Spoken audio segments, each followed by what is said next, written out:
Night fell, and the girl was chilling, relaxing in the moonlight and cool stream, humming a melodious tune. The boy beside her was using his smartphone to search for information.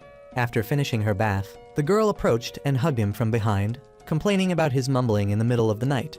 He scolded her, saying he was worried and that bathing at night was bad for her health. She just smiled, saying she wanted to make his heart flutter. Tomorrow there was an important battle, and she reminded him not to stay up too late, as he was the tribal chief. Looking up at the star-filled sky, he remarked that it was the only thing that hadn't changed compared to the world before. The next day, the fierce battle took place. He and the blonde girl appeared in shining armor, standing at the highest point, leading an entire army. The tide of battle had turned in their favor, and the girl remarked that her brother was a talented commander. But he hadn't devised the strategy himself, it was from Alexander and Oda Nobunaga. He admitted he was just cheating, while the girl was still bewildered, not understanding. As the enemy was declining, he ordered his troops to raise their flags high and charge forward. It had been 2 years since he was summoned to Yggdrasil. In this world, people killed each other fighting over land, and the weak were oppressed and trampled. In this world where he couldn't even communicate properly, somehow he had become the chief of the wolf tribe, a position that could decide someone's life or death. While lost in thought, his sister Felicia had helped him block an attack. The arrow came from the Horn tribe. Felicia said she would take care of this. She advanced, dancing with her whip continuously, deflecting all the enemy arrows.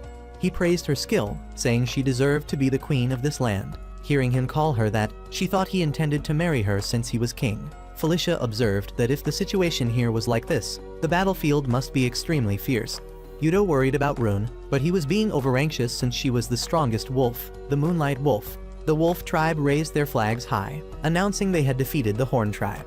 Rune had returned. She was Yuto's daughter. She had won completely without a single scratch. Hearing her father say he would fulfill anything she wanted, Rune asked him to pat her head, saying it was the best thing she could think of. Being patted on the head, Rune was as happy as an obedient dog. Rune had captured the Horn tribe chief and handed them over to the soldiers. Yuto ordered his subordinates to set up tents to prepare for negotiations. The Horn tribe chief was brought to him a pink-haired girl named Linnea. Seeing the girl still being defiant, Yuto signaled for silence and introduced himself to her. He got straight to the point, wanting her to become his child. She disagreed, saying that as the dignified Horn tribe, why should she serve under the lowly Wolf tribe? To her, the Wolf tribe was just a pack of dogs. It's true that the Wolf tribe was once like that, but thanks to Yuto, the tribe had been reborn, becoming powerful wolves. Linnea saw Yuto as just a weakling and looked down on him. Rune angrily punched the ground as a warning. She wouldn't allow anyone to insult her father. Yuto intervened to make peace. He wanted everyone to respect each other.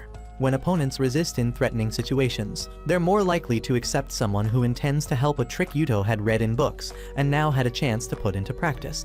He made another proposal.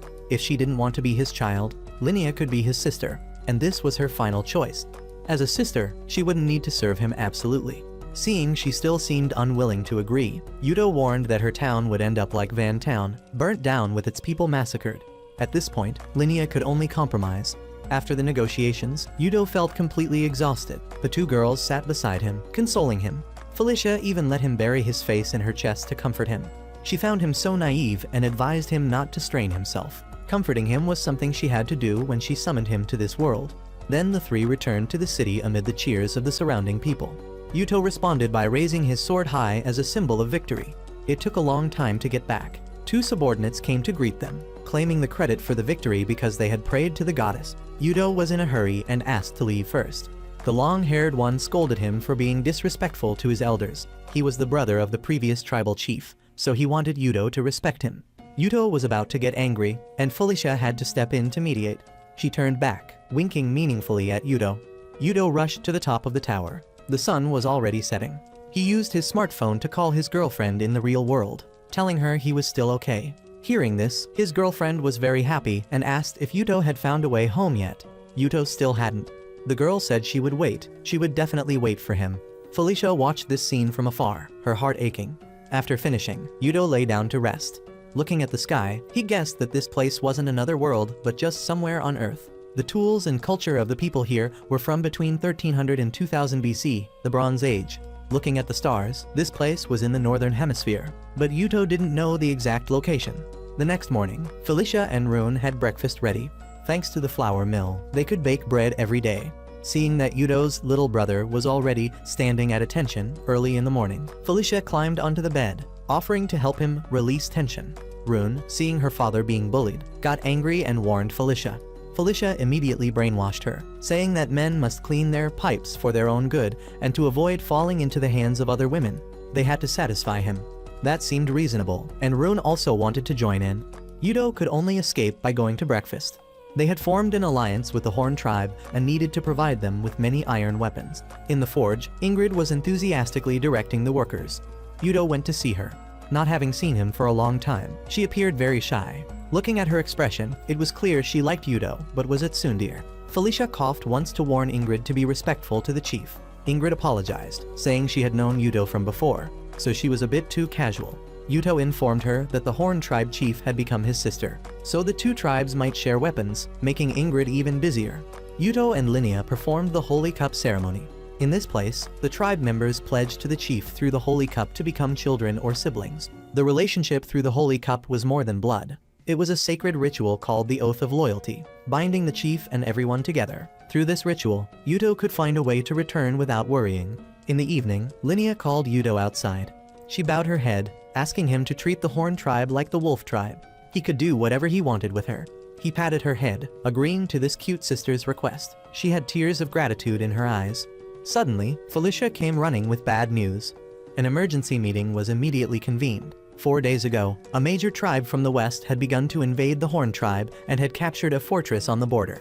Yudo wanted the army to rescue the Horn tribe immediately. The elders began to speak up, saying that the Horn tribe's invasion wasn't their business. They saw the Horn tribe as always being the enemy. They should have been made slaves rather than sworn siblings. Angry, Yudo slammed the table, ordering everyone to be quiet. He used the Wolf tribe's honor to decide they must rescue the Horn tribe. In the bright moonlight, Linnea prepared her things, wanting to ask her big brother for something, so she was practicing beforehand. After a while, she was determined she could do it. In the camp on the other side, the enemy tribe chief was planning for his Claw tribe to wipe out the Horn tribe.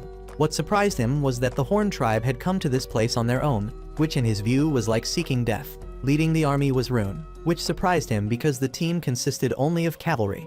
He couldn't understand how they could both ride horses and fight at the same time. Because Rune brought very few people, he thought his forces just needed to stay calm, and everything could be resolved. But today, Rune came not to challenge, but to stir things up. After completing her task, she ordered her troops to withdraw. News that the Claw tribe was in chaos was transmitted to Linnea. She marveled at how skilled Rune was to overwhelm the army of Ungvi, the Claw tribe chief. She truly was a strong Einherjar ruling Alfheimer in Norse mythology. She also thought the saddles were amazing, allowing people to ride horses and fight normally. When Yudo slammed the table, declaring to the foolish elders that he would save the Horn tribe, Linnea's heart was moved. He ordered Rune to lead the Muspel team ahead, using Plan B, the Mongol formation. Jurgen would gather the main force and had to finish everything before dawn. Ingrid would show Linnea the tricks of the saddles. Seeing that Linnea wasn't from their country, Ingrid was cautious, not wanting to reveal national secrets. Hearing this, Linnea was briefly sad, thinking she was an outsider. Yudo firmly stated that she was his sister. Then he ordered her to return to the Horn tribe to mobilize the soldiers. Remembering this, Linnea's maiden heart fluttered. A subordinate opened the door, reporting that the Wolf tribe would soon arrive. Linnea walked through the rows of soldiers, looking for Yudo. He was right beside her. Seeing her crush, she was immediately flustered. Yudo thought she had a cold and reminded her that the battle was approaching. As the chief, she must always remain calm, or everything would fall apart. The enemy was half a day's walk away, so Yudo wanted to have a wine party to boost morale. Approach the objective while the enemy is far away. Rest comfortably while the enemy is tired. Be full while the enemy is hungry. This was a way to conserve energy that he had learned. Anyway, they had to eat if they didn't want to fight on empty stomachs. Hearing this, Linnea admired him greatly. Yudo had also sent Rune, his trustworthy daughter, ahead. The Claw tribe soldiers were very tired because they hadn't slept for 3 days. Whenever they tried to rest a little, Rune's cavalry would rush in to attack. A soldier ran to report to the chief that an army was approaching. This time they guessed it was the main force. The chief immediately ordered them to form ranks. Rune calmly observed from afar, eating an apple. Currently, the Claw tribe was very weak. The Wolf tribe raised their flags high, launching a general offensive. The Claw tribe chief had heard of Yudo with his strange ideas for a long time, and now he finally got to meet him. Yet he still looked down on him, thinking Yudo was only strong on the front lines. To him, Yudo was just a kid. Seeing the Claw tribe forces splitting up, Linnea was happy because everything was going according to plan. Earlier, Yudo had predicted that the enemy would know the weakness in their formation and attack from the flank. He assured Linnea that she just needed to hold on. A great pressure made her afraid. Ungvi, the Claw tribe chief, charged on his horse. He was like a monster. Linnea quickly encouraged her troops, saying they just needed to hold on to win. But when witnessing the chieftain's brutality, she found this impossible. She desperately hoped Yudo would save her. Yudo was standing and observing. Everything was happening faster than he had expected. The enemy forces had found the weakness of their opponents and counterattacked. Unfortunately, Yudo had calculated this as well. While the Claw tribe chief was still self-congratulatory, Yudo had planned a trap. Behind Ungvi, Rune led her troops forward, targeting him directly. She announced her name, demanding the enemy also state his identity. Then the two engaged in one-on-one combat. Rune was knocked off her horse by him. He pointed his spear at her face, saying they would meet again in Valhalla in the next battle. Rune turned the tables, drawing her sword, cutting off Ungvi's sword, then asking for his head. He lay in a pool of blood, curious about the weapon she was carrying. It was a Japanese sword. This world was vast, and he felt lucky to have fought with a warrior like Rune. The two promised to meet again in Valhalla. Then she raised her sword high, announcing that she had defeated the Claw tribe chief. Linnea sat down, tears of joy falling from her eyes. Trouble came to Yuto again. Even when he went to bathe, two girls followed him, insisting on protecting him. This was enemy territory, and Rune wasn't comfortable leaving her father alone with Felicia. Just then, Linnea also entered. She had something to discuss with him. She wanted Yudo to marry her. Hearing this news, the other two were completely shocked. Felicia warned her that barging into the bathroom and then asking to marry someone was disrespectful. As a sister, she should scrub her big brother's back first. Linnea agreed to do just that. Seeing this, the other two argued about taking turns, and only Yudo was confused and uncomfortable. After the bath, everyone sat down to talk. Linnea wanted to marry to strengthen the relationship between the tribes and for mutual benefit. She wanted to marry him and rule the Horn tribe together with him. Rune found this absurd as the dignified Wolf tribe chief. Yuto had no business ruling the Horn tribe. Linnea argued loudly, saying he would still be the Wolf tribe chief, but he needed to develop the tribe. Linnea had considered many times before making this proposal. Felicia thought this only benefited the Wolf tribe. Yudo spoke up, saying he didn't want there to be any hidden intentions between them, so he asked about what Linnea really needed. Linnea had to tell the truth. The person who becomes the Wolf tribe chief is decided by ability, not bloodline. The strong rule everything. But she was a hereditary chief without ability. If anyone knew this secret, her position would be lost. She wanted to entrust everything to him. She was a child her father had high expectations for, to the point of blind love. Because he doted on her, he had made her the heir, despite many people being dissatisfied. She wasn't even an Einherjar. But she wanted to be chief to protect what her father cherished. She thought she could do it, but couldn't, so she wanted someone talented like Yudo to lead the Horn tribe. She promised to do everything for him. Yudo was uncomfortable, and Felicia helped him out of the situation. This wasn't something they could decide on their own. They had to discuss it with everyone in the tribe first. Linnea also realized she was a bit hasty. Yuto and Felicia put on their ceremonial clothes. He complained that they were very heavy. From where he stood, he could see that this place was very different from Yggdrasil. If he married Linnea, this town would belong to him, becoming a stronghold to help him become the ruler of Alfheimer. But Yudo disagreed, even though this was beneficial for the Wolf tribe. Felicia wanted him to marry Linnea because he had talked to his girlfriend from the old world. He wanted to be able to return with peace of mind. She worried he would disappear. If he became the Horn tribe chief, he would stay because he would have to fight with other countries. She felt disgusted with herself for being so pragmatic. Yuto apologized to her for wanting to return when she had taken care of him for the past 2 years. Trusted, Felicia wholeheartedly wanted to help Yuto. She was determined to stop this wedding. From elsewhere, a red-haired man was riding towards them. He was eager to see the Yuto he had heard about in rumors. Two girls were looking at the Wolf tribe with admiration. Suddenly, the younger sister sneezed as if she had the flu. The older sister worriedly asked about her condition, when suddenly she was pulled down by her sister, both lying on the ground in a rather awkward position. The younger sister claimed this was the way to cure a cold, by transmitting it to someone else. The older sister refused, but seeing her sister's pitiful face, she lay down and embraced her, not knowing it was all a cunning plot from her little sister. Yudo proceeded with the ceremony alongside everyone. When everything ended, a small victory party was held. Linnea offered wine to him, as he had been working hard lately. Seeing her, Yudo remembered the marriage proposal from earlier. The situation was truly terrible. Linnea invited him to try a delicious dish, seeming happy when he enjoyed food from the Horn tribe. She wanted to bring up the marriage proposal again, but feeling too shy, she could only distract herself by feeding him. An uncle appeared from somewhere, impressed that the two were as close as a newly married couple, making both of them blush. Felicia also wanted to get in on the action. She used her feminine charm to seduce Yudo, saying their wolf tribe had many women too, so they didn't need pretty girls from other tribes. Looking at her full, round breasts, Yudo's mind went blank. She suggested he let her lean on him. He absent-mindedly agreed, embracing her. Taking advantage, she provoked Linnea. Linnea was red-faced with anger, but had to pretend not to care, defending herself by saying that if she did marry Yudo, letting him be happy with other women would be her business. Suddenly, there was a noise outside, and Yudo cautiously looked toward the door. The red-haired man with an arrogant demeanor had brought himself here. He was Steinthur, the tribal chief of the Lightning tribe, ruling the northern Vanaheimer. In rumors, he was a king with a tiger's heart, a competitive person. Everyone scolded the old man who came with him for bringing him the killer of their previous tribal chief here. They drew their weapons, not wanting to let him leave alive. The old man behind him, a priest of the Asgard Empire ruling Yggdrasil, spoke up to defuse the situation. He wanted everyone to put aside their hostilities because Steinthur was a guest he had brought. His words carried weight, so everyone had to listen.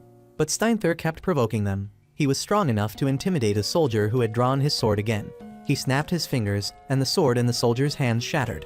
That was Mjolnir, a unique rune that converted divine power into destructive energy. His limbs were very powerful because of the Mejingjord rune. He had 2 runes, making him one of the 3 strongest people in Yggdrasil, truly a game hacker. Steinthur looked around, finding Yudo. Rune quickly rushed up to shield him, warning Steinthur not to touch her father. Her silver hair proved her identity as the strongest of the wolf tribe, Sigrun. The red-haired man stepped past her, boldly advancing toward Yudo. Linnea cursed him as a beast who couldn't understand human language. He looked at her, guessing she was the new tribal chief, but couldn't remember her name. After racking his brain, he came up with the name Borgbild, greatly annoying Linnea. Yudo held her hand to calm her down.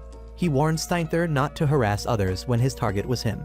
Seeing his demeanor, Steinthur remarked that he knew how to put on airs, then teleported to him, laughing wildly, saying it had been a long time since he felt fear like this. Finding Yudo to be an interesting young man, he asked for his name, address, and home. Upon hearing the name Yudo, he was stunned, saying he had memorized his name, then casually left like a fly. The 2 girls sighed with relief as the danger had passed. Walking on the street, Steinthur felt very excited. Yudo was the one who would destroy the world. He found him very promising. He agreed to the priest's request. In the evening, Yudo called his girlfriend again. She scolded him for being busy fighting and neglecting her for 3 weeks. She couldn't understand why he was always so busy. She warned him of 3 things to know as a tribal chief. He must report, communicate, and consult her. Despite her harsh words, she shed tears of joy because Yudo was still alive. He apologized for not contacting her and making her worry. The next morning, he and Felicia went to tour the town, befitting a tribal chief. The prosperity here was also thanks to his invention of paper. Thanks to merchants trading with other countries, their economy had been growing. The 2 sisters had been following them for some time. Yudo noticed a place selling slaves. A mother and child were being displayed as merchandise. Looking at the pitiful child, Yudo bought them. He ordered the guards to take them to him and treat them carefully. Having done a good deed, he felt relieved. After the battle with the Horn tribe and the Claw tribe, the aftermath was a pile of documents that needed to be processed. Although very busy, Felicia was happy to help him. Suddenly, messengers from the Claw tribe arrived, wanting an audience. Seeing they were twins, Yudo warned that children were not allowed here. Rune quickly reminded them that she had asked them to wait in the reception hall. It turned out that the pair were messengers, eager to see their future husband. The 2 sisters argued over which one was more eager to meet him first. Finally, the older sister was pushed forward to apologize to Yudo, while the younger sister stood behind, chiming in that it was all her sister's fault. They began to introduce themselves again. This purple-haired girl was the biological daughter of the Claw tribe chief, Christina, and the blue-haired girl was the second oldest sister, Albertina. By order of Chief Bodvid, they had come to be Yudo's wives. Everyone was shocked, their mouths hanging open. Yudo had clearly never agreed to marriage, and the 2 girls had not been invited here, so he asked them to go home. Seeing that they had come all this way only to be rejected, the older sister appeared unwilling, while the younger sister continued to speak ill of her sister, making Albert blush in embarrassment as she sat down on the ground, hoping Yudo would treat her well. Watching them perform their sisterly act, Felicia thought they had been sent here to save their country the trouble. All the bad things said about them were heard by the 2 sisters, as they were also Einherjar. Hearing this, Felicia gently reminded Yudo to treat them carefully. Yudo was resolute. He would not marry these sisters. Chris thought the reason was that Yudo was preparing to marry the Horn tribe. They had good hearing and knew a lot of information. Rather than making them wives, Yudo preferred to make them his daughters. Coincidentally, the younger sister was also not interested in being a wife and didn't want anyone touching her sister. They had come only to test Yudo's intentions. They agreed to be his daughters. They knelt down to pledge, hoping to be accepted. Yudo felt they were still hiding something, but he finally accepted, on the condition that the two prove their abilities. Tonight the moon was bright. Under the moonlight, the younger sister wanted to ask if her brother needed her. The brother hugged her, and the two ended up lying down together. Princess Linnea was awakened by the call of her subordinate. It was all just her dream. The subordinate reported that Yudo would come to Gimlo. Hearing this, she quickly got up. The carriage raced along the road, and the two sisters sang happily. Chris's Vedafalnir rune could eliminate headwinds, while Alber's Hresvelger rune could create tailwinds to push the carriage. These two powers would make journeys faster, very useful for future battles. Chris wanted to control more, but the sisters could only control the wind around themselves. Very soon, they arrived at Gimel, a large town, also a huge granary. Before the harvest, the wheat was brilliantly yellow, helping Yudo solve food problems. Alber's stomach growled loudly. She was starving. Her younger sister Chris pulled out a cake, but instead of saving her hungry sister, she took it and bit a delicious piece, to her sister's regret. Then she sat down crying and making a scene, so Yudo had to pat her head, comforting her with a promise to buy food when they entered the town. Then he went to meet the guards there. This town had been ruled by the Horn tribe for many years, and the people had not forgotten. If Yudo's group interfered and demanded they change their farming methods, no one would care. Felicia reported that Linnea had come to see him. Having not seen Yudo for a long time, Linnea was overjoyed. This town had been ruled by the Horn tribe. Because she was worried about it, she had come here. That was just an excuse. The real reason was that she wanted to see him, wanted his answer. Felicia reported that the Claw tribe had also proposed marriage to Linnea, and then Alber appeared, cheering in support. The younger sister Chris quickly arrived, claiming she would be the first wife while her sister would only be a concubine. Linnea disagreed, saying the Horn tribe was a country stronger than the Claw tribe, definitely more beneficial for the Wolf tribe. Chris taunted her for being a woman without any confidence. Yudo could only change the subject, asking Linnea about the situation in the town. She was worried that people who didn't know Yudo might not accept the oath between them. This was indeed the case, as the person who had ruled them before was a good person. Yudo had always wanted them to improve their working methods, but they refused. He wanted them to use Norfolk crop rotation, a way of growing different types of plants in groups, preventing soil erosion. Hearing it sounded good, Linnea wanted him to explain it clearly to her. Then she gathered the people, told them about this method, and very quickly the planting areas were divided. There would be people worried about a bad harvest. She wanted him to promise them as a guarantee. They could start tomorrow. Yudo felt lucky to have a sister like Linnea. Hearing this, she hesitantly agreed. At night, she soaked in the bathtub, her heart full of determination. Then she put on a cool outfit and went to find Yudo. He agreed to let her into his room. Then she took off the thin cloth on her body, approached Yudo, and hugged him tightly. She begged him to marry her. Yudo hugged Linnea into the room, but when the image of his girlfriend in the real world appeared, he pushed Linnea away. Linnea was very sad, thinking it was because she had no appeal. Whenever marriage was mentioned, Yudo looked very sad. Around him were all beautiful and cute women. She thought he would not be interested in an ordinary person like her. Yudo complimented her as very beautiful, but he was the Wolf tribe chief and had responsibilities that was just a lie. He banged his head against the wall, then knelt down and told the truth. He couldn't marry her because he already had someone he loved and didn't want to betray her. Linnea could also be a concubine, but Yudo's world did not allow that. He began to tell her the truth. He was not from here, but from another world 1,000 years in the future. He knew many things that people here didn't know. Although somewhat hard to believe, Linnea had to accept it. He had brought technology from the future, so she understood to some extent. Yudo would have to return to his old world, for the girl he loved, so he couldn't love anyone here. Linnea felt very jealous of that girl. Yudo also talked about her, a good girl, a bit talkative, easy to cry, and very scary when angry. He needed to go back for her. Linnea wondered whom the Horn tribe could rely on without him. Yudo saw that the tribe still had Linnea. He was very surprised by what she had done here. Linnea didn't see it that way. She only saw herself as the privileged daughter of a prestigious family. But her father foolishly declared war on the Wolf tribe, then lost, causing suffering to the people. She felt useless. Her job was to follow someone with real power. She didn't know what she should do. Yudo also felt useless, having knowledge that no one in this world had, but just using Lord tricks to steal rather than having any real talent. He always believed his knowledge was correct, but made a big mistake that caused deaths. But he had recognized his flaws to strive forward. He encouraged Linnea to move forward for real strength. He believed she could definitely do it, promising to help her as long as he was in this world. Linnea felt she shouldn't rush to give up pursuing her brother. She removed the cloth covering her body again, ignoring that he already had a girlfriend, and stepped toward him step by step. Fortunately, Chris poked her head in to intervene, reporting an emergency. The Lightning Tribe was preparing for war. According to merchants, the Lightning Tribe was buying weapons to fight the Wolf Tribe. Chris asked Yudo to let her go to the Lightning Tribe to spy on the situation. Yudo knew her talent but still stopped her because this was dangerous work. Chris kicked a chair, causing the sleeping Albert to fall to the ground and wake up, then ordered her to capture Olaf, who was sitting opposite. Quick as lightning, Albert had a knife to his throat before he was even aware. She was very fast, but also very weak, not suitable for fighting on the battlefield. But for escorts or assassinations, she was a master. It turned out that these two girls were sent to Yudo because their skills were too overpowered and caused concern. At this point, he had no choice but to send them to the Lightning Tribe.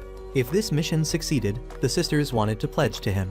They had reached the river at the border between the two tribes' territories. Yudo found that the tribal chief Steinther was like the previous enemy, careless and ignorant. He thought they should cross the river and combat him afterward. He wanted to ask Linnea for help with something only she could do. In the evening, Yudo called his girlfriend again. He reported that he would have another battle. He had to fight back because he was attacked first. His girlfriend wanted him to promise to survive and return. Afterward, Yuto and everyone began the meeting. They didn't understand what Steinther wanted. It turned out that the Lightning Tribe and the Claw Tribe were allies. Ungvi was Steinther's father-in-law. Perhaps he wanted revenge. Everything for the battle was prepared, just waiting for Christina to contact and report the situation. Since Steinther became the tribal chief, the Lightning Tribe had never lost. They arranged their troops in the traditional way without needing special weapons or cavalry. They had never used traps, only one tactic, charging forward all in. The reason they always won was Steinther, with two runes emanating the appearance of a vanguard at the front, crushing the enemy troops, transmitting a sense of righteousness to the troops behind. Yudo couldn't guarantee winning this battle either. Rune apologized for not being as strong as that monster. About 7 years ago, the Lightning Tribe fought with the Snake Tribe. Steinther was only 13 years old, not yet the tribal chief, but had already single-handedly defeated a fortress of 100 people. He just smashed the gate and charged straight in. 3 years ago, with the Claw Tribe, he had fallen into Ungvi's trap, causing the entire Lightning Tribe to be surrounded. But he had broken through the encirclement alone and severely injured the enemy. His ability had surpassed that of an Einherjar, but Yudo still just saw him as an idiot. The Wolf Tribe would not lose to such a person. Very soon, the battle took place. Chris sent a pigeon back with the news. Rune wanted to apologize to her father for her rudeness at that time. Rune was in a match with Yudo. With just one move, she had defeated Yudo. She felt he wasn't worthy of being a guardian. As for Yudo, not wanting to feel ashamed, he had charged forward. He accidentally exposed an opening for Rune to attack, but he saw that Rune was the one with an opening. He used both hands to embrace her, showing an unseemly posture. That's why she dealt him a blow. Today, under the full moon, she remembered the goddess Angaboda, praying for her to watch over her father, bringing victory to the Wolf Tribe. It was time to prepare for the battle. Steinther was also very eager to destroy the Wolf Tribe. His subordinates advised him to wait because Yudo had many tricks and schemes. Upon hearing about waiting, Steinther immediately lost his patience, thinking it would be too boring. His adopted children advised him to listen this time. Steinther raised his hammer high, ordering all troops to advance. Many of his frontline troops had been defeated. The shields were no longer effective because the Wolf Tribe used iron weapons. Steinther thought that using iron for arrows or weapons was very wasteful. Chris rode a horse to report the situation. The crossbow team with technology from the future was winning overwhelmingly on Yudo's side. With future technology, the damage of arrows had been leveled up, and the aim was very accurate. But everything had its weaknesses. Arrows that flew far and carried great damage would have a long loading time. Steinther ordered all his troops not to stop but to keep moving forward. Seeing the enemy approaching, Yudo ordered the crossbow team to retreat, starting to deploy the formation. After a signal bell, Steinther's troops continued to be defeated. Steinther also didn't understand what was happening. The formation was the main army of the Wolf Tribe, while the cavalry was just support. Although the arrow was a new weapon, Steinther believed everything would still be the same as before. He had one child look after the left flank, the other on the right flank, while he would directly face the enemy. Yudo's side still had the advantage. Everything was easier than he thought. He even felt that dealing with the Claw Tribe was harder. He wished Steinther would command the troops. Everything would be as easy as eating candy because he was an idiot. But the Lightning Tribe had another very skilled strategist. Yuto was also aware that this was not a game. He didn't want to give the enemy a chance to counterattack. The signal was given, and Rune quickly received the order. Her team began to attack. Yuto used his familiar harassment tactic, using the formation to counter the enemy. Then the cavalry would attack the flank directly. The enemy had deployed chariots. Rune charged straight forward, one-on-one with the famous strategist of the Lightning Tribe. The two combated fiercely. When Rune thought everything was over, Steinther blocked one of her spears. He found her not bad and wanted her to fight with him. The two combated again. Steinther remarked that Rune was a formidable opponent when she blocked his attack. Then he hit her continuously, forcing her and the Muspel team to retreat. For the first time, Yuto's tactics didn't work. Fortunately, Rune had listened to him, retreating when she couldn't fight any longer. It seemed this battle was a bit difficult for the Wolf Tribe, but this was war. Yuto still thought they could overwhelm the enemy with numerical superiority. Steinther charged forward alone, making Yuto feel this was truly foolish courage. Felicia also agreed with him. Steinther charged with a chariot and then jumped out of it, alone breaking through the barriers of the soldiers. He continued to smash Yuto's troops, bringing along the morale of his troops. Yuto couldn't understand what was happening. His formation was falling apart. A subordinate advised him to retreat, and he would stay to take care of everything. All of Yuto's troops were ordered to withdraw. Steinther wanted to chase and stop them, but was blocked by the previous Moonlight Wolf. He had given him a wound on his face. He was Scarfear, a Wolf Tribe member stronger even than Rune. Steinther was very excited to combat with such a strong person.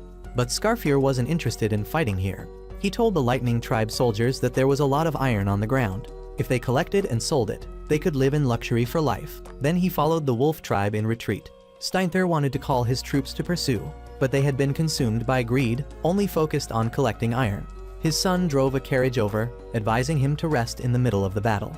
Looking at the retreating troops, Steinther was contemptuous. So the Yuto he had been looking forward to was only this much. While eating, bad news came. Steinther's son had died when confronting Scarfear. Hearing the news, he collapsed, grabbing the collar of the strategist and kicking him. Very quickly, he regained his calm, rushing to ask about the situation. Because the soldiers were losing morale, Steinther had to personally go to confront them. He was determined to crush the Wolf Tribe. He targeted Yuto, not letting him escape. Scarfear had stopped him.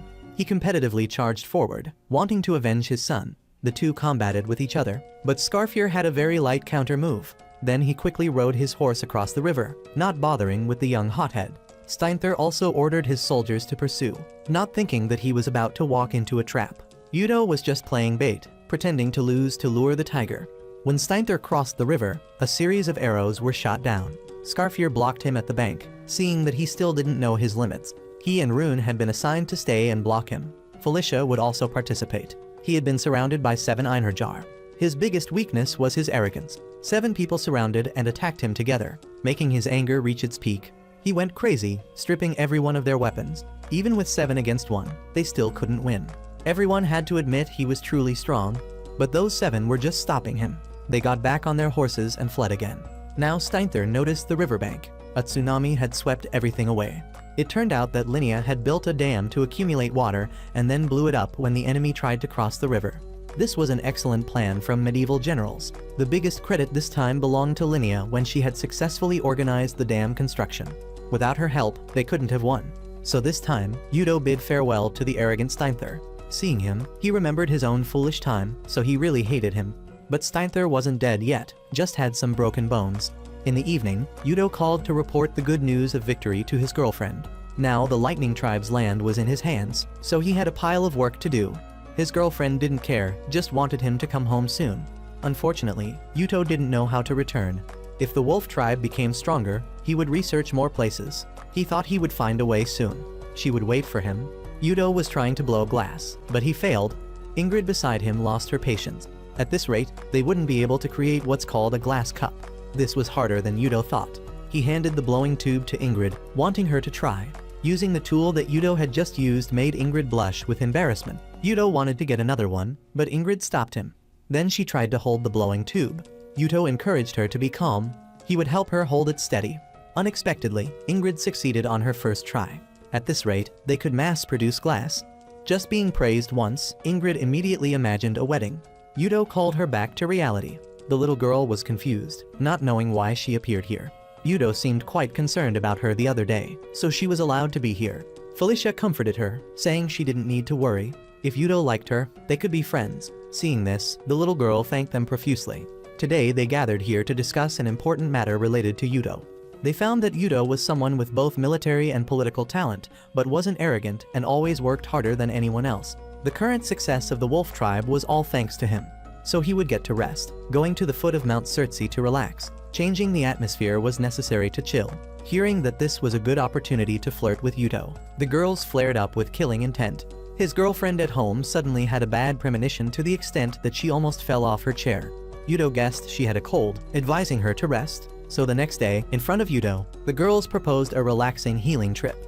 Yudo wanted to refuse because he couldn't chill when everyone was working. Under the determination of his wives, Yudo had to listen. Georgian was assigned to take charge of Ironbitter for a few days. He immediately agreed because this vacation was also very important for the wolf tribe. As long as Yudo was healthy to be the tribal chief, the prosperity of the wolf tribe would be guaranteed for many years to come. Their subtle meaning was that they wanted him not to return. Nothing would guarantee that the wolf tribe would still be peaceful afterward. They had arrived at the resort, a wonderful place with beautiful scenery, wooden houses, and hot springs. When Yudo was soaking himself, the two twin sisters didn't hesitate to jump in with him. The older sister comfortably and carelessly soaked in the tub, not paying attention to Yudo, who was very embarrassed and just wanted her to leave. The younger sister Chris refused, saying they were his guards after all. Yudo felt this was unnecessary. After all, there couldn't be any assassins around. If there were any, they would only be deer and monkeys, which these two basically couldn't deal with. Yudo told Chris to go call Rune, while he would slip away when they left. Unfortunately, it was too late. The girls had already wrapped themselves in towels and were coming over. Chris mischievously whispered in Yudo's ear, so he was reassured. While immersing herself in the hot water, Felicia sighed that this place was truly paradise. Ingrid was still shy, not daring to take off her towel. Linnea had never bathed in hot springs before. This experience was very new and wonderful. And Albert played carefreely like a child. The little girl was still timid. She was a slave, so she felt that going on this trip wasn't very reasonable. Only Yudo was embarrassed, feeling that this life was so unlucky. Chris swam over, telling him to relax instead of staying in one place. Yudo was too embarrassed and jumped to the shore, where Felicia and Rune greeted him.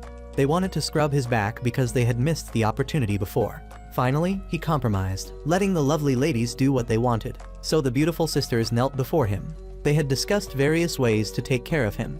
In the end, they had divided the service positions among themselves. Yudo didn't expect things to turn out like this.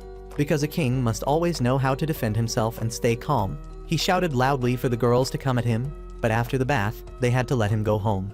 Felicia used her breasts to scrub his back, using her body, which was the only thing a big-breasted girl could do. Because Felicia said Rune could scrape off people's skin, Rune used her mouth to lick and care for Yudo's feet. Yudo scolded Felicia for spoiling his daughter. Seeing that they couldn't stand being defeated, Linnea and Ingrid competitively rushed forward. Having a group of girls surrounding him like this made him unable to endure anymore, causing him to have a nosebleed and faint. After waking up, he had reviewed all the demon ladies. They defended themselves, saying it was because they wanted to repay Yudo. If Yudo already wanted to return, they thought they should do everything they could when they had the chance. Hearing this, Yudo allowed them to take care of him, but they had to be fully clothed and keep a distance. Being permitted, Felicia came up with a new trick, which was to massage him. So the lovely demon ladies took advantage again, messing around on the bed. The little slave girl could only cover her face in embarrassment. After the vacation, the Holy Cup ceremony with the twin sisters had also been conducted. For the first time in his life, Yudo saw a ceremony so noisy. Linnea ran over to congratulate him for adding new members to the family. She reported news to him. The idiot Steinther was still alive. Nevertheless, there was still no one in the world who could match Yudo. Ingrid had forged a new sword for Rune. Holding the sword, she remembered Steinther's overwhelming power. Seeing her unhappy face, Ingrid immediately complained. Rune tried to explain, but Ingrid was still irritable, thinking she didn't like what she made. Ingrid wanted Rune to give her an explanation. Otherwise, she would sulk and not make weapons anymore. Actually, Rune was complaining that this weapon wasn't made by Yudo.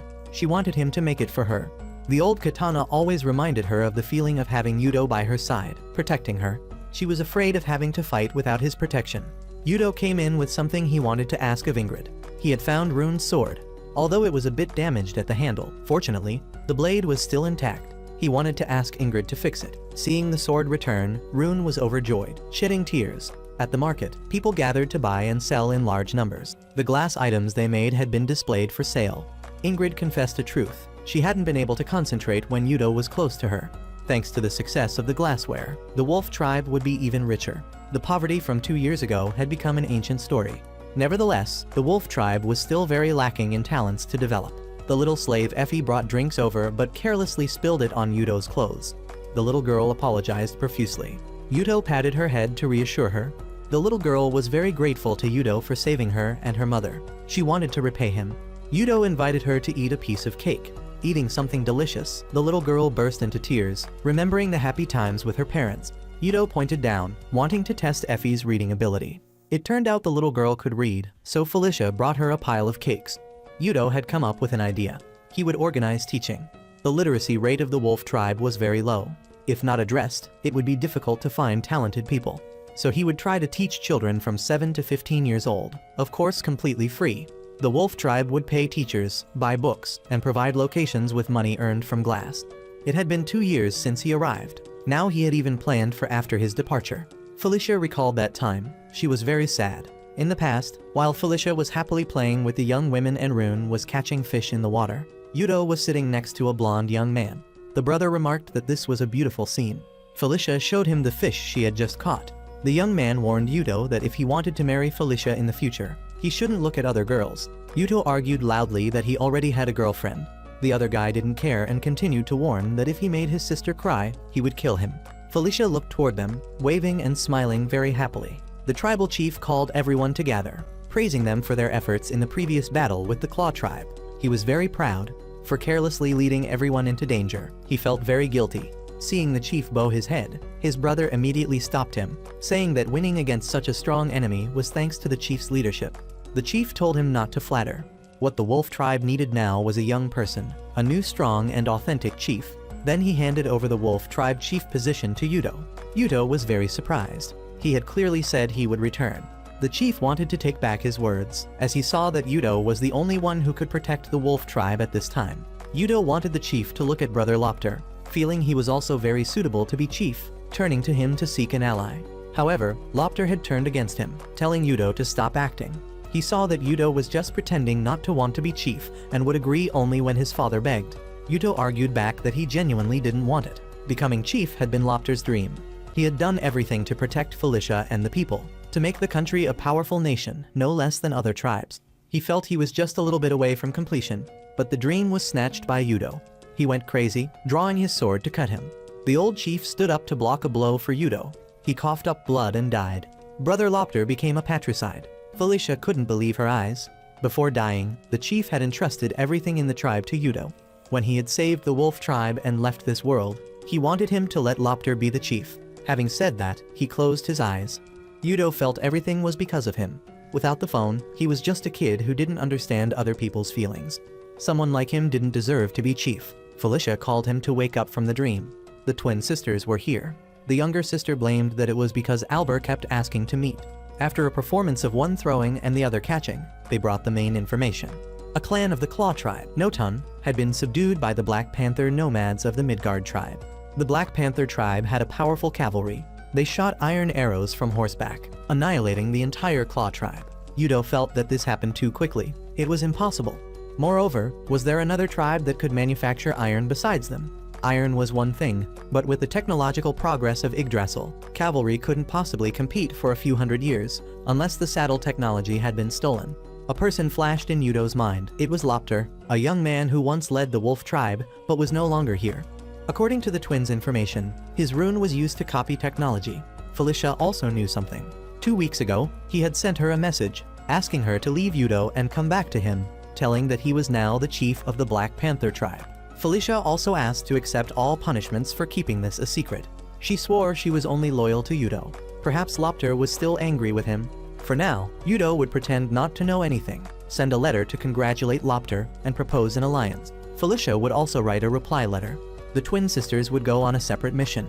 Yudo's phone also didn't have much battery left. He called his girlfriend, asking about her day. She perceptively noticed that Yudo was forcing himself to be happy. Indeed, he couldn't hide anything from her. She didn't know if Yudo could fight with Lopter, as he still had feelings after all.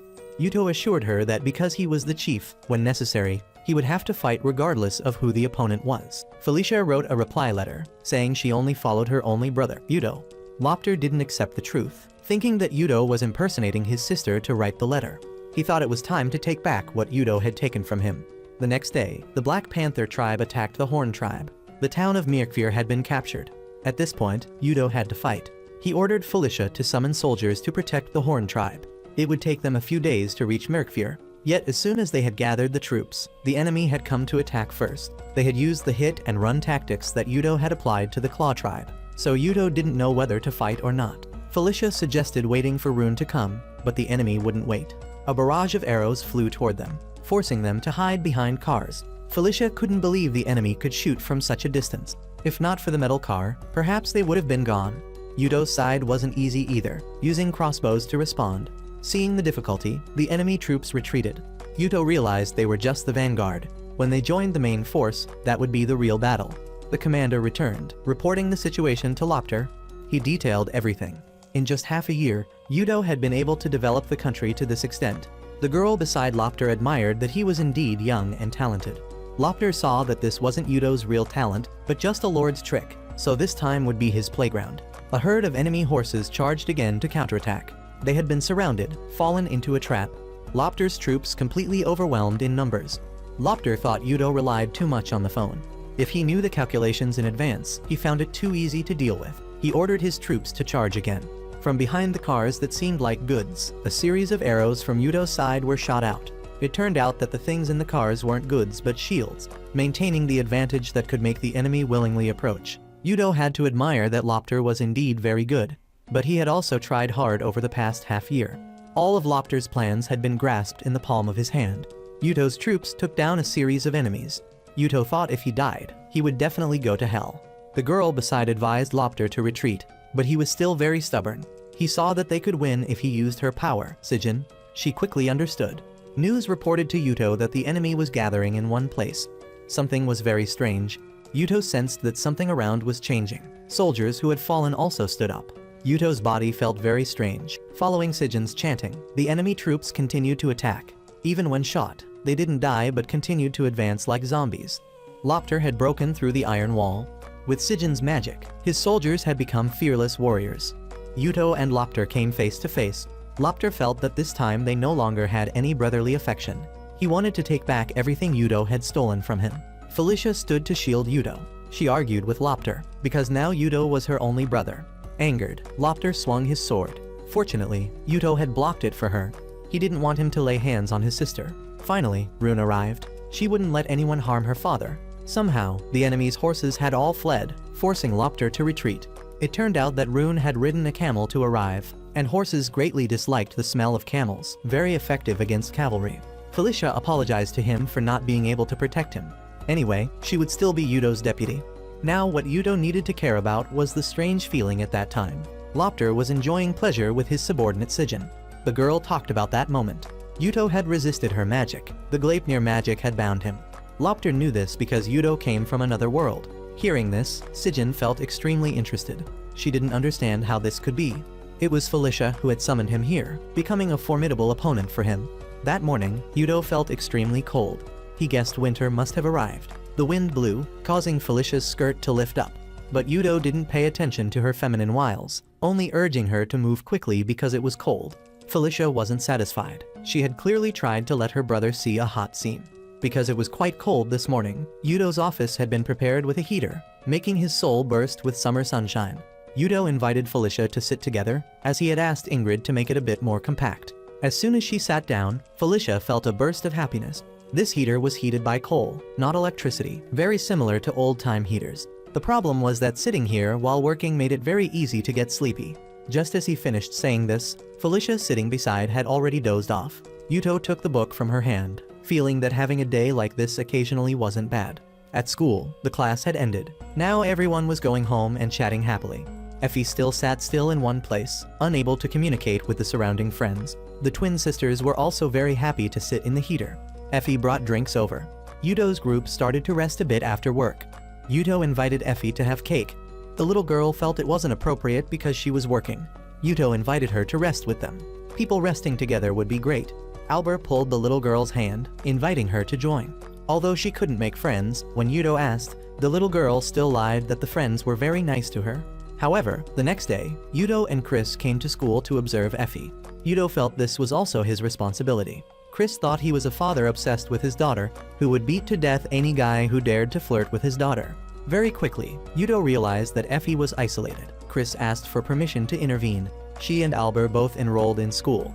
According to the introduction, these two had ignored their youth to pledge to become Yudo's daughters.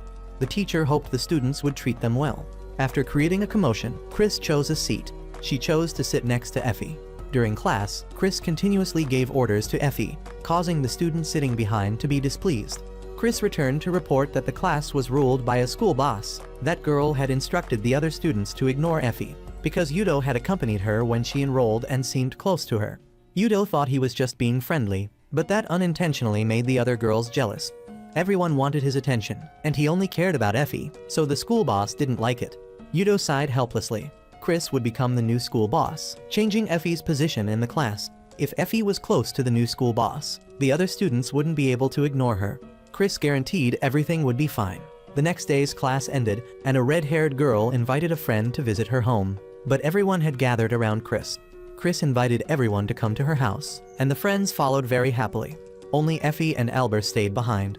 Effie went to the red-haired friend, extending her hand to invite her to come play. The girl refused. In the end, thanks to Effie's sunshine smile, she shed tears, holding Effie's hand to go play together. Chris returned to report that everything had been resolved.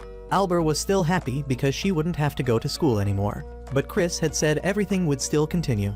Albert screamed in tears because she didn't want to go to school. Yudo called his girlfriend to wish her a Merry Christmas. At Yudo's current time, Jesus Christ hadn't been born yet.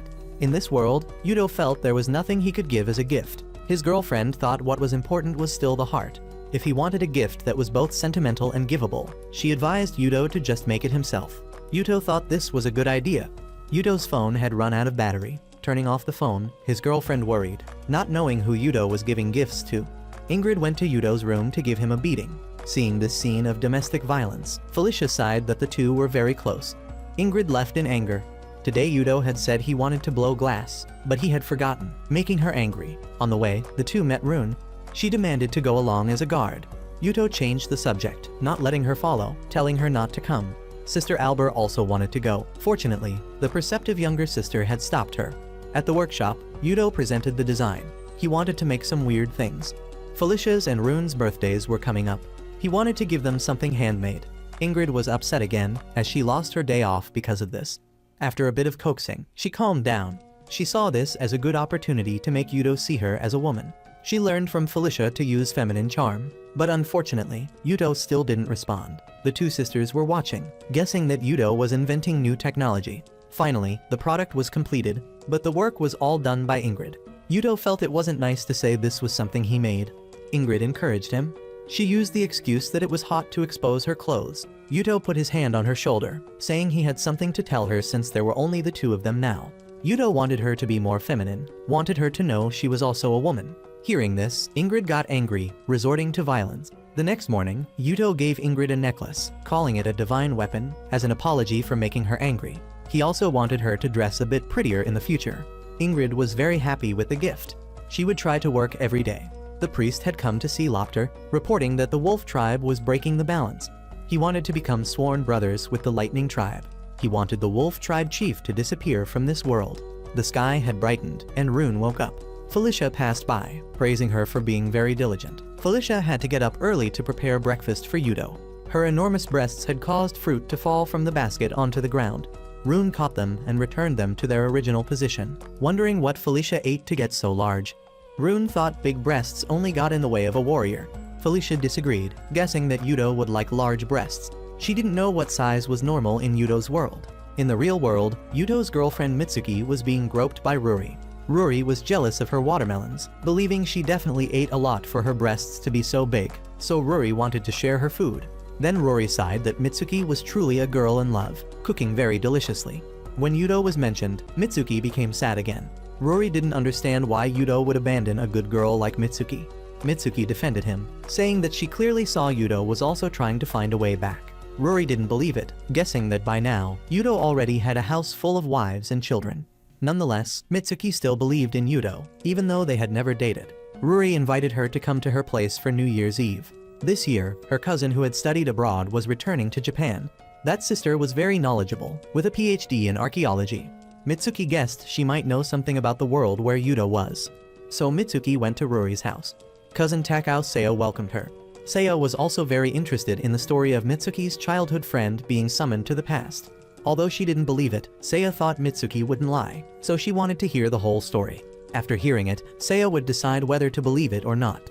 After hearing the story, Seo felt that if this was fiction, a high school student who could make it up would be very talented. So she decided to believe Mitsuki was telling the truth. Nevertheless, Seo couldn't guess where Yudo had gone. From the description, Seo saw that these were all terms from Norse mythology, but some terms differed from her understanding. Yudo had also researched but found nothing. However, there were still some similarities. For instance, Yudo's title as the notorious wolf, Hruvitnir, is another name for Fenrir, and the lightning tribe chief is somehow related to the god Thor. Yudo had used the Weil River strategy to fight him. That's the story of the giant serpent Jormungandr that fought with Thor 3 times. The Edda book said that in the Battle of Ragnarok, it swept away the land with floods. Too coincidental. Even Yudo's name is related to this battle. In the legend of Ragnarok, there is a giant called the Black Man, leading the Muspel army on horseback across the Rainbow Bridge Bifrost to attack Asgard, a fire giant who destroyed the world. That's Surtur. Perhaps Suuyu Yudo was shortened to this name Surtur. Mitsuki's surname Shimoya also resembles the name of Surtur's wife, Sinmara. Mitsuki was too confused to say anything more. From this, it could be guessed that Yudo was creating the original Norse mythology. Yudo estimated that the time he was in was 1500 BC, long before Norse mythology began. Suddenly, Mitsuki's body started trembling violently. She remembered that Fenrir and Jormungandr were killed at the end of the mythology, meaning Yudo would die. She wanted to save him. Seo reassured her that Yudo's reality was not following the mythology correctly. Everything could still be saved. But Mitsuki still looked very uneasy. When it was time to leave, Seiya told her that Norse mythology was just passed on through oral tradition.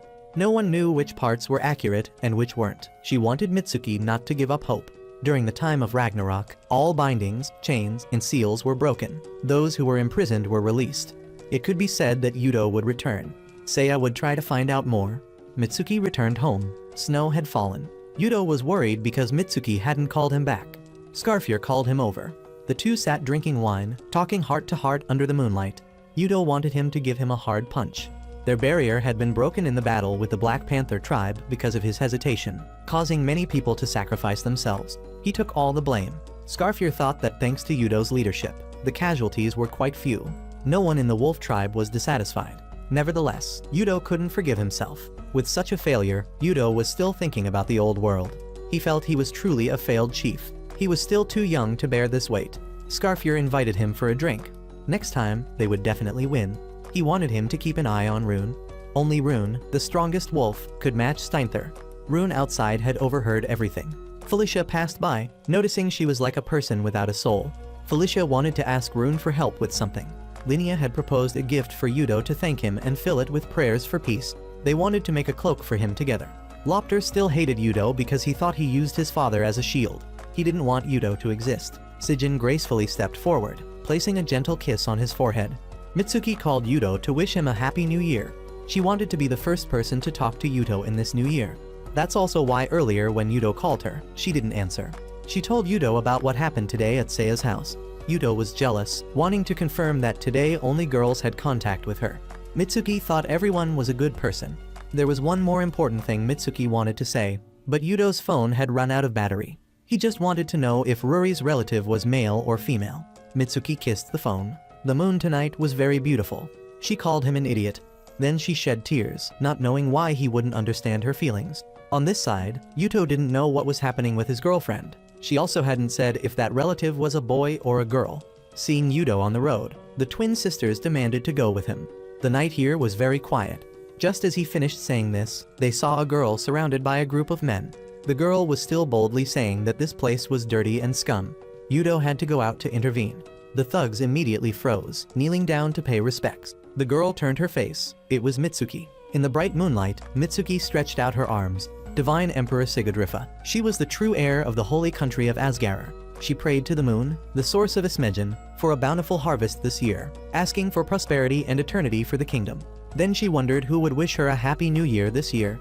After an evening stroll, Yudo returned. Felicia had greeted him at the door. She was a bit annoyed because guarding Yudo should have been her job. But lately, Chris had been taking it over. Yudo suggested preparing another room because Mitsuki had come here. Felicia was also surprised, but she was just someone who looked like Mitsuki. Her true identity was the daughter of one of the three great families of the holy country of Asgarer, princess of the Jarl tribe, Lifa. She was traveling quietly, but since Yudo knew, it was better to let her stay as a guest. The girl looked around in confusion, sighing that this place was more like a garbage dump than she thought. Although this place wasn't as good as the royal palace, Felicia promised to welcome her with all her heart. Lifa expressed her desire to take a walk. Chris would return to the inn to report the situation to her guards, as she had left without saying anything. Rune had been following and observing from far behind for a very long time. Although Yudo didn't notice, Chris was still more perceptive. Rune thought this was also a good thing. If her father knew she was guarding him, she was afraid he wouldn't be comfortable. According to Rune, this girl named Lifa was very strong. Even if they caught her off guard, Chris couldn't win. Although Lifa was strong, Rune still found her immature, like a rough diamond that hadn't been polished. She wasn't just simply a princess, but Rune didn't think she was a concern for Yudo. Lifa was admiring the scenery, finding it hard to believe that Yudo was the black man. The next morning, Lifa caused a commotion at the forge, demanding to enter. The guards tried to stop her, but she wouldn't listen. Yudo ran over, telling her that this place had to be kept secret from other tribes, so she couldn't enter. Looking at Lifa's face, identical to his girlfriend's, Yudo wavered momentarily. Ingrid pushed the door open, stepping out. Seeing a face exactly like Mitsuki's, she was no less surprised. She didn't expect her friend to have arrived here too. Yudo explained this wasn't Mitsuki. Seeing the famous blacksmith Ingrid from rumors, Lifa quickly rushed over to hold her hand. This was the third time this princess had been mistaken for someone else. She didn't understand where Mitsuki came from. Yudo had to change the subject, saying Mitsuki was quite far away. Lifa then asked about what Ingrid had said, about Mitsuki coming to this world. Yudo had to reveal the truth that he came from another world. At that time, he had looked into a divine mirror made of elemental copper, then was brought to this world while Felicia was performing a deep divine spell called Gleipnir. So Lifa guessed that in this world, there was also another elemental copper mirror. Yudo was very surprised by her knowledge. Her empire was very good at researching elemental copper and mystical magic. Yudo was excited to know more, but Lifa wanted her hungry stomach to be filled first. She picked up a hamburger and gnawed on it eagerly, sighing that this dish was very delicious. After eating their fill, everyone began to talk. Yudo was looking for a way to return. Lifa looked at Felicia, not feeling that she emitted much divine power, even lower than a mage. Not to mention twin mirrors, Felicia's power wasn't enough to summon a person. Lifa was also a mage, the best mage in Yggdrasil. Yudo had also searched for famous mages, but he had never seen the name Lifa. Lifa cast a spell making Yudo unable to move to prove her ability.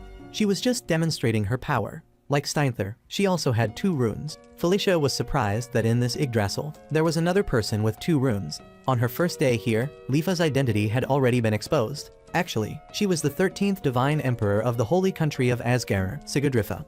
Felicia knelt down, apologizing for her lack of knowledge. Yudo also apologized, begging to be released from the immobilization spell. There are 2 main types of spells, those with internal effects, and those with external effects. She had just used the raising spell with internal effect. An external effect spell was needed to counteract it. But she was very poor at external spells, so she didn't know how to release this. Her spell would wear off after 1 week. Yudo begged Felicia to save him, but unfortunately, she couldn't either. Only Sigyn, the witch of Mjolnir, could. That's Sigyn from the Black Panther tribe. She could use Fimbulvetter, a spell that releases everything from any bond. So that was the reason for that battle. That night, Yudo called Mitsuki, telling her about meeting someone who looked very much like her named Lifa. Mitsuki was startled, feeling it sounded very familiar. After being told by Lifa, Yudo knew how to find the way back. Mitsuki demanded to hear the details. The only person who could break the spell for Yudo was the enemy, Sigyn. Mitsuki thought they just needed to find someone else with a similar spell. Mitsuki was eagerly anticipating the day Yudo would return. Today, Yudo held a New Year's celebration. When the ceremony ended, Felicia brought out a cloak. Yudo put it on. Now he would perform the New Year's ceremony to welcome Lifa. Everyone ate and drank deliciously together. When they were tipsy, the lovely ladies began to cause trouble. They took off all their clothes and just threw themselves at Yudo. The twin sisters completed their intelligence mission and returned. 8,000 troops from the Lightning tribe, led by Steinther, had set out to attack the wolf tribe. Even Chris had lost her vigilance. 12,000 of Yudo's troops were assembled. Before going into battle, Leafa wanted a reward for Yudo. She kissed him on the lips. She said she would wait for news of victory. The first fortress had fallen.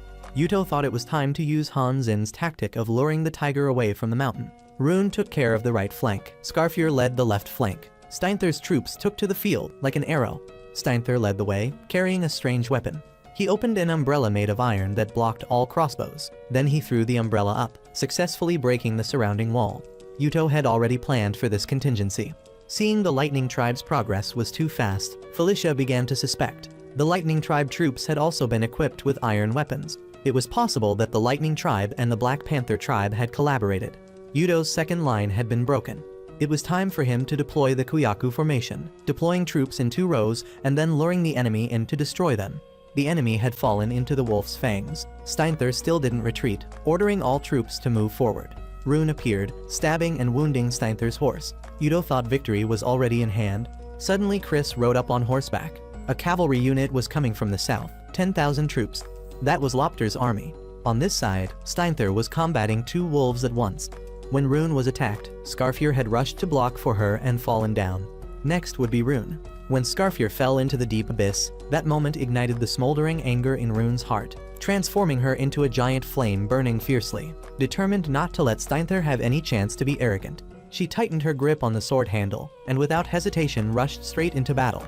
However, Steinther was not an easy opponent. He swung his giant hammer, creating a swirling sandstorm, each grain of sand flying hazily, wrapping around Rune, obscuring her vision and making breathing difficult. She spun around, swinging her sword repeatedly into the whirlwind, each slash tearing through the air. But Steinther was still like a wild, crazy beast, continuously delivering hammer blows heavy as thunder.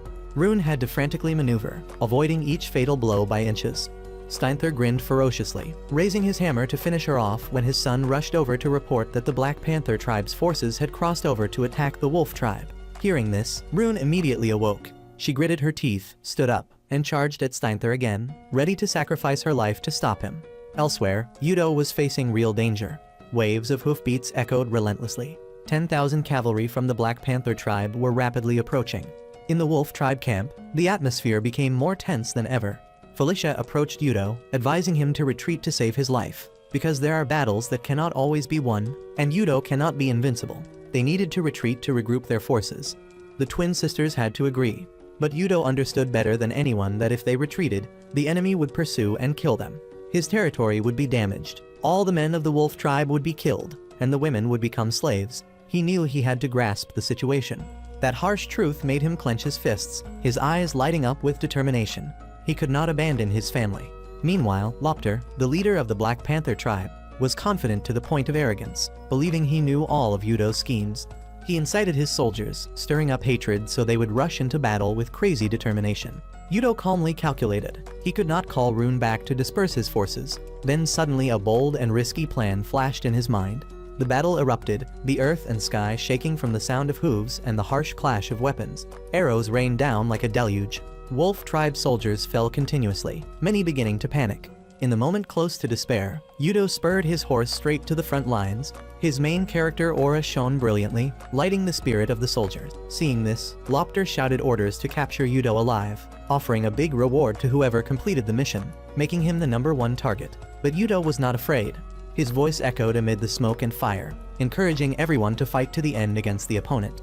The words rang out like thunder, igniting courage in everyone's hearts. The morale of the Wolf tribe surged strongly, counterattacking fiercely, pushing back the Panther tribe forces. Felicia's eyes welled with tears. She admitted that Yudo was the savior of the entire Wolf tribe. At the same time, the battle between Rune and Steinther was still undecided. Rune was exhausted, her body worn out, while Steinther was like a mad tiger, getting more excited the more he fought. As she was distracted by the victory cheers from afar, Steinther suddenly launched a sneak attack. A terrible hammer blow struck down, causing her to fall backward. But Rune did not allow herself to collapse. In her mind appeared the image of Yudo, the person she wanted to protect at all costs. Drawing strength from that, she braced herself to stand up. Steinther thought she was exhausted, advanced to end the fight, but didn't expect that Rune had silently set a trap. When he swung his hammer, the blow was so strong it knocked the sword from her hand, making Steinther think the battle was over. However, in that fateful moment, her sword returned to its owner. Rune spun around, using a flick that caused the sword to bounce back, piercing straight into Steinther's stomach. His eyes bulged in extreme pain. Cheers echoed across the battlefield, signaling that Yudo's plan had succeeded. The Panther tribe was driven into a death trap. Steinther clutched his wound, admitted defeat, and retreated. Rune immediately went to find Scarfir. Fortunately, he was still alive after the terrible fall. Meanwhile, the Panther tribe troops were scattered and fleeing, while Lopter was furious because of the failure. He ordered Sigyn to clear the path, then rushed to where Yudo was. His sword swung up, slashing through the air, but Felicia blocked the blow in time. Though she was thrown far away, she begged Lopter to stop, while shouting for Yudo to retreat. He scoffed, cursing Yudo as a useless coward. Sigyn cast magic to support him, but her power was depleted. The spell was just a weak ember. Lopter charged up to attack, but Yudo blocked it, surprising him. Yudo looked at him, saying that he was tired of being protected by others, that from now on, he would use this sword to protect everyone. A fiery confrontation broke out, the two exchanging moves continuously, steel clashing with sparks. Although his sword was knocked away, Yudo didn't retreat. He used his whole body to charge forward, ramming straight into Lopter, causing him to fall and faint. Amid the calm wind after the battle, Sigyn's song rang out. Blue light radiated from Yudo's body, spreading across the battlefield. He smiled, handed the phone back to Felicia as a goodbye. Then his body gradually disappeared, returning to the old world. At the same time, in the real world, Mitsuki was on her way home from school when she noticed blue light emanating from the familiar room. She rushed up, opened the door, and stood still. Yudo had returned, standing there in a gentle glow. Everything was as if it had just been a fleeting dream. Yudo had returned to Mitsuki's room through the elemental copper mirror, opening the door to see her lover. Mitsuki was overjoyed. She had to confirm several times that this was really Yudo. She had missed him so much. She rushed to hug Yudo, tears streaming down. Yudo also missed her very much. Mitsuki thought Yudo's return without notice meant he wanted to surprise her. She had been very worried when he said he would go to fight. Yudo quickly asked Mitsuki to lend him her phone. Then he used it to call his own phone in that other world. Unfortunately, there was no one to pick up on the other end. The Lightning tribe had been driven away, and the Panther tribe had retreated. Yudo felt he could be at ease for now. Mitsuki put her hand on his cheek, sighing that he had grown up and become much more handsome, though he would still be the boy she knew. Mitsuki was happy Yudo had returned. Being able to see him and touch him made her very happy. Some are happy, some are sad. Lopter was extremely angry because Sigyn reported that Yudo had disappeared from this world. Clearly, he had instructed her to let him kill Yudo. Sigyn knew that. She didn't want to get involved, but she did it so that the person she loved, Lopter, wouldn't encounter any mishaps. Lopter pushed her hand away. It was time for him to settle the score with the Wolf tribe. Steinther had also heard about Yudo's disappearance. Without its chief, the Wolf tribe was no longer formidable. The Black Panther soldiers had spread such rumors. Steinther only hoped that his masked brother Lopter wouldn't assassinate his opponent. The Black Panther tribe would soon attack Gashina Fortress. Of course, Steinther would also have the Lightning tribe join in. But without Yudo, he wasn't very interested. Knowing about Yudo's return, Rune was shocked to the point of screaming. This was a very serious matter. She needed an explanation. The magic binding Yudo to this world had been dispelled by Sigyn of the Black Panther tribe. Rune wanted Felicia to summon Yudo once more. Without a mirror, Felicia couldn't. Moreover, she also knew that Yudo had always longed to return home. Alba ran in, reporting that the Lightning tribe and Black Panther tribe were preparing to act. Meanwhile, Yudo in this world was happily going on a shopping date with his girlfriend. Mitsuki thought he had grown up and needed to change his style. But Yudo only liked dark, inexpensive clothes, making her advise him to choose brighter colors. Afterward, they both visited a cafe. Yudo complained that shopping made him tired to death. Finding clothes took more than an hour, while Mitsuki just smiled, thinking it was normal. When he pretended to be angry and left, she had to run after him to soothe him. The supermarket scene briefly reminded Yudo of his old village. Seeing Mitsuki not buying anything to save money, Yudo encouraged her to choose what she liked, saying that to him, she was always the top priority. Mitsuki only responded with a simple request. She wanted him to choose a hairpin for her so she could take it everywhere. Whatever he gave, she would like it all. The two held hands affectionately. On the battlefield, Rune and Felicia were urgently preparing for the new battle. Despite being injured, Rune decided to go to the front lines. The Wolf tribe had lost Yudo. If they now lost Rune as well, perhaps the tribe would perish. Rune understood that her presence would maintain the morale of the entire army. The duty of the Moonlight Wolf was to always be at the forefront of battle. She wanted that if Yudo ever returned, Felicia would tell him that she had fought bravely until the last minute. The twin sisters told Lifa about Sijin, one of the 3 strongest mages in Yggdrasil, a troublesome one. Lifa affirmed that only she had enough ability to break Sijin's magic and summon Yudo back, but whether he wanted to stay or not still depended on him. When Linnea heard the news that Yudo had died, she didn't believe it at all. She lost her composure, thinking it was impossible. Her advisor wanted her, as a tribal chief, to take advantage of this opportunity to seize the wolf tribe. Linnea could not betray Yudo's kindness. She believed her brother was definitely still alive. Yudo and Mitsuki were enjoying peaceful moments together, eating, walking in the park, having picnics, chatting about youth, and admiring flowers. After 3 years, Mitsuki's cooking skills had improved considerably. It seemed like just yesterday she was serving Yudo burned dishes. She even fed Yudo. Mitsuki advised Yudo not to fight anymore, as he had done his best for the wolf tribe. However, Yudo still couldn't rest easy. The concern for those left behind urged him intensely. Unexpectedly, the phone rang. On the other end was Ingrid, who then passed the phone to Felicia. Hearing Felicia's trembling voice, Yudo knew something was wrong. Felicia reported that the wolf tribe had been defeated in the battle to protect Gashina City, beaten by the Black Panther tribe and Lightning tribe. Everyone had just barely escaped to Ironveer. Rune also spoke up, saying she was injured but still okay, while apologizing for the failure, not only giving the entire fortress to the enemy, but also causing many people to sacrifice themselves. Felicia tried to stay calm, but tears kept falling. Yudo wanted to suggest something. Yudo asked if he could be summoned back to Yggdrasil. Felicia replied that Lifa could do it, but everyone would respect his decision. Because everyone was family, they all wanted Yudo to be happy. Felicia sobbed, being hugged tightly by Rune for comfort. After pondering for a while, Yudo chose to stay. Later, Mitsuki invited Yudo to the temple where he had once been transported. Here, she expressed that she knew he still longed to return to Yggdrasil. Yudo was surprised, worried that would hurt her, but Mitsuki just smiled and advised him to do what he truly desired. Not stopping there, she decided to return to that world with him, even knowing they might never come back. She affirmed that she couldn't live without him. Because she loved Yudo, she didn't want to be apart from him ever again. She had thought it through carefully, unable to bear a future without the person she loved. In the moonlight, Yudo boldly proposed to Mitsuki. He said he didn't expect her to abandon her world, but if she became his wife, things would be different.